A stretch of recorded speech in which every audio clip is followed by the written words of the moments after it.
Rao Bahadur V Govindan സ്മാരക സമാജത്തിന്റെ ആഭിമുഖ്യത്തിൽ സംഘടനയുടെ ദീർഘകാല പ്രസിഡന്റായിരുന്ന KV സുധാംശു മോഹന്റെ നിര്യാണത്തിൽ അനുശോചന യോഗം ചേർന്നു.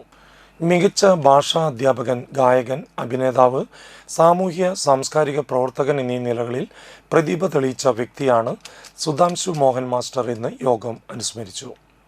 Kaipamangalam fisheries vocational higher secondary school അങ്കണത്തിൽ നടന്ന യോഗത്തിൽ സമാജം പ്രസിഡന്റ് PT രാമചന്ദ്രൻ അധ്യക്ഷത വഹിച്ചു. ET Tyson MLA, KB Anilkumar, മുൻ പഞ്ചായത്ത് പ്രസിഡന്റ് TV സുരേഷ് ബാബു, ചലച്ചിത്ര സംവിധായകൻ KB Madhu, Prathapan Nellikkathara, TK Meerabai, AV Watson, A Pavizham, MD Santhosh, Philomina, Jayasree, Anil Killikkulangara, KV Thampi, Sasi Pallath, Gopi Ponath എന്നിവർ സംസാരിച്ചു. ഈ അങ്കണത്തിൻ്റെ എല്ലാ ഭാഗത്തും മാഷുടെ ഓർമ്മകൾ വളരെയധികം നിറഞ്ഞു നിൽക്കുന്നുണ്ട് എന്നുള്ളത് നമുക്കറിയാം.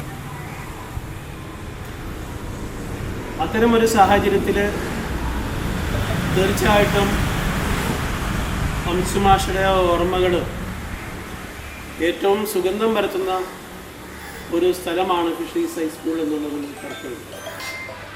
റാവു ബഹദൂർ വി ഗോവിന്ദൻ സ്മാരക സമാജത്തിൻ്റെ ഭാഗമായിട്ടാണ് ഈ അനുശോചന യോഗം നടത്തുമ്പോൾ ഈ റാവു ബഹദൂർ വി ഗോവിന്ദൻ സ്മാരക സമാജത്തിൻ്റെ ദീർഘകാല പ്രസിഡന്റും സുധാംശു മോഹൻ മാസ്റ്ററായിരുന്നു.